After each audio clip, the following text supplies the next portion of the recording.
Hey there, it's Kathy with Be Creative with Kathy, and today in my video I have a cute card, I guess you'd say, but I have a really interesting technique. It's called the shadow technique. I believe it's using the white craft ink. That mine now looks like this. Now they come in a ink pad that's uninked with a refill, and you have to ink your own. But you can see how old my craft pad is, so once you get one, they're quite the investment. They last forever. But we're going to use the white craft ink to do the shadowing, if you can see the shadowing on this card. So let me show you how I did that.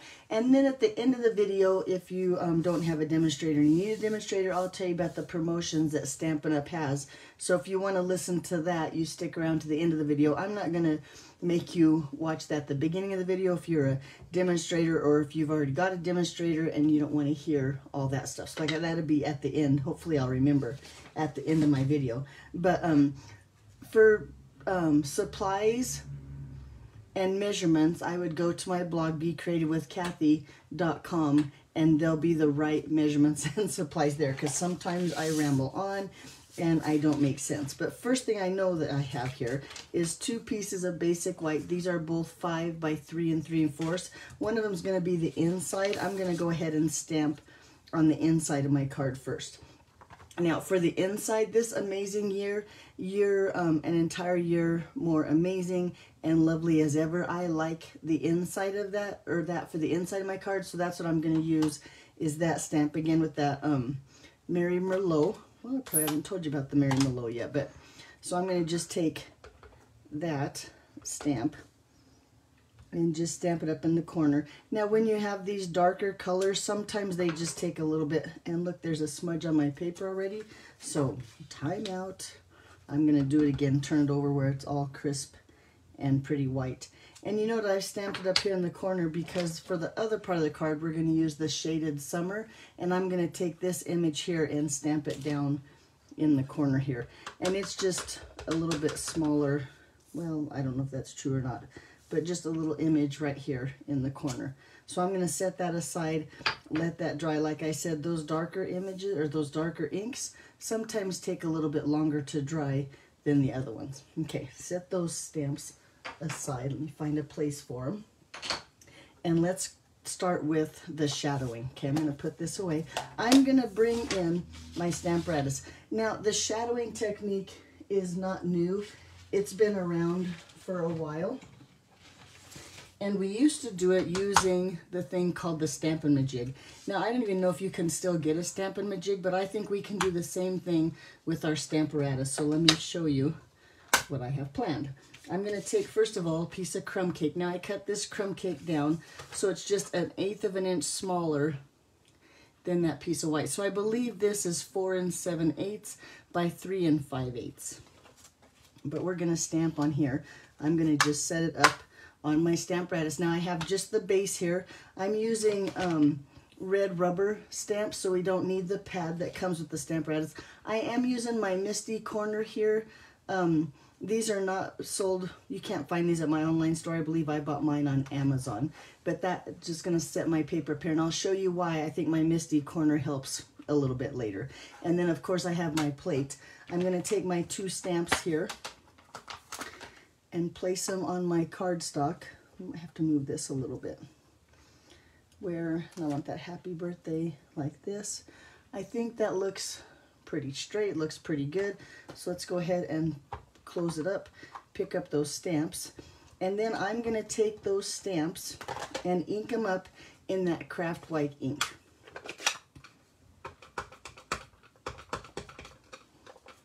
And I'm going to make sure I get them really inky, I guess is the right word. And then just go ahead and close that onto, and I'm going to push really hard in this corner because I think that this corner here, well, it gets in the way of your stamping. This should be fine out here. Let's see. Yep, looks pretty good. It's all inked up really nice. Now you see that my cardstock has moved, but it doesn't matter because we're gonna move it out of the way and let that dry just a little bit. Now I need to wash my stamp, and usually I would use my, well, in fact, I'm going to use my chamois, but I'm going to use a white because it has all that white ink on there, and I don't want that all over my chamois to start with. Plus, I want to get my stamp really clean here so it doesn't contaminate the Mary Merlot when I go to use that one. So I'm going to scrub here really good. Plus, I think when you clean your stamps with a wipe, this is why I use a chamois, it leaves little particles or fabrics, or I don't know what they are exactly, lint maybe, on your stamps, and then sometimes that can affect your image, and that's why I usually don't use baby wipes. But there, I think I got it pretty clean. Now I'm going to hang on to my baby wipe. I'm going to set it over here. Won't be on any paper, get anything wet. But then I'm going to use my chamois now to get all of those, I guess, puddles of water and pieces of baby wipe that get stuck on your stamp when you clean it with a baby wipe. So now it's all dry. Listen to that squeaky clean. Get around the edges here. Okay. Now I think we're good to go. And I'm going to bring in a window sheet. Now this is just, you know when you get your clear mount stamps and you peel the stamp off that thick window sheet? That's what this is. And I'm going to take it and I'm going to put it right here up in that corner. I'm going to put my magnet over here, whoop, toward the bottom, so I make sure, yep, my window sheet is stuck down with the magnet. Then with that Mary Merlot, it's not going to dry on that window sheet. I hope I didn't lose you guys there for a minute, but anyway, so it's on the shot. Now it's not perfect, but that's okay, because then I'm going to just take my piece of cardstock that I stamped that basic, or the craft white, and slip it back in there and line it up so you just get that little shadow. I'm going to move it a little bit more, a little bit less shadow, like that. So you see how that is. Now I'm going to hold my craft cardstock down and hold that with the magnet and move this out of the way. Now I'm going to set this aside for now. Remember, don't touch that, don't touch this ink because it definitely isn't dry. Now I'm going to ink up my images again here and then lay them down over that craft white ink. And then, you know what, this time I'm going to make sure my paper doesn't move in case I want to stamp it again. Ooh, but look how pretty. Isn't that pretty? Can you see? Although, look here, I've missed them. I'm going to try to get over here in the corner. But I love that shadow on there. Let me see if I can.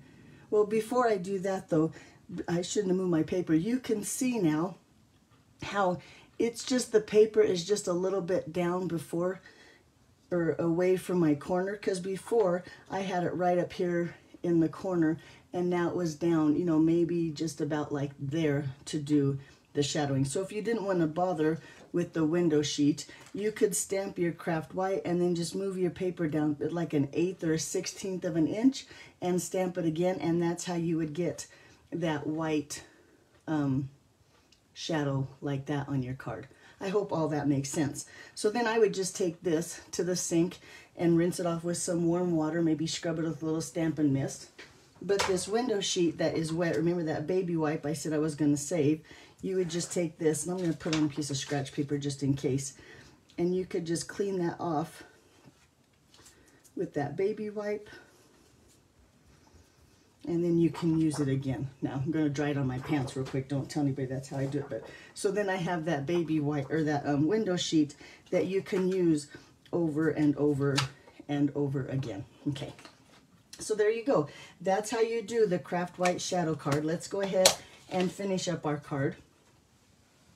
Now this ink might take a little bit of time to dry. We're not going to take the time to let it dry. I'm going to just keep going. I'm going to put some adhesive on the back here. Not with that one. This one. There we go. And layer this onto one of those basic white, just a itty bitty border here.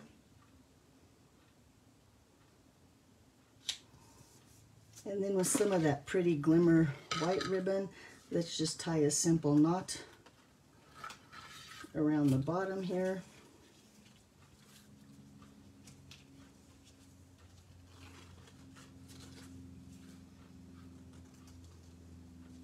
I feel like I'm all thumbs today for some reason.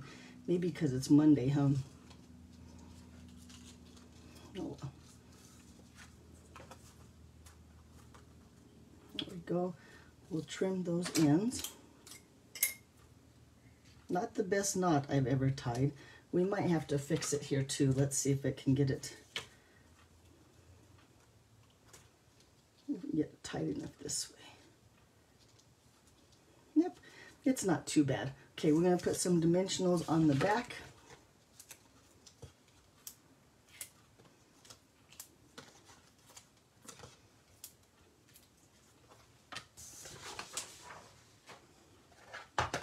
Take our card base here, which is Mary Merlot, and it is 8.5 by 5.5.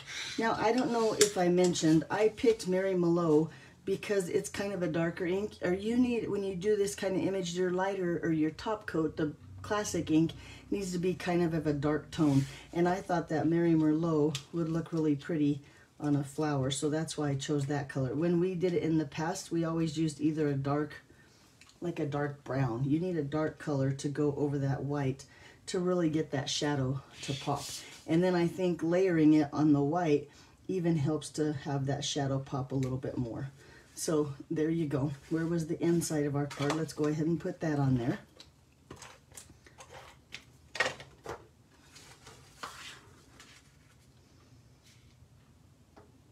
And then, of course, last and not least, on this one, I put some of those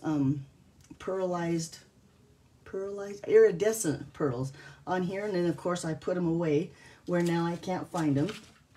So I decided to go ahead with these elegant faceted gems. They have the little white ones over here. And I'm going to just put 3 of those onto my card front here. And you choose these white ones that will show up really nice, and again accent that white just a little bit more, and just kind of place those right there. So there's my card. Now you'll have to let me know, this one I used the 5" by 3 3/4 inch border, and this one is just 5 1/4 by 4, your typical matte. I thought it would look better with a little bit more of the Mary Merlot showing on my card. So there you go. You'll have to let me know if you try this technique and what you think. Now let's go on to Stampin' Up's promotions. There's 3 of them that I can think right now. Right now, Stampin' Up, we're all waiting for our spooky Stampin' Up kit to get here. But don't forget that October and November are always Christmas kits. And I believe that one of them is cards and the other one is tags, but they all coordinate together. So if you want Paper Pumpkin, I suggest you get in there and subscribe before the 10th of the month, which would be the 10th of October, so that you can get those too. If you have any questions, be sure and let me know. Another promotion is this month they have Perfect Partners. So a bunch of the stamp sets, well, I shouldn't say a bunch, 6 of the stamp sets that are in the annual catalog, Stampin' has come up and made dies to go with them. So if you have these 6 stamp sets, or you've been eyeing these 6 stamp sets, September's the time to get them, so you can get those coordinating dies that go with those stamp sets. And then last is National Card Making Day. Now, National Card Making Day is October 1st. Stampin' Up is having a free event. Anybody can go to it. It's virtual. If you buy the Cottage Rose, which is in the annual catalog, or the Cottage Wreaths, which is in the mini catalog, or the Warm Welcome, which is an early release from next year's January through June mini catalog, you can get some of those iridescent pearls that I talked about on my card here for free. And then you can go to the event that Stampin' Up is offering online. Now, all this information, if you're looking for more information on this, you can go to my online store or StampinUp.com. They will have more information on all of these specials. Alrighty, that's all I have for you today. Thanks for watching. Have a great week, and I'll see you back here Monday next week. Take care. Bye-bye.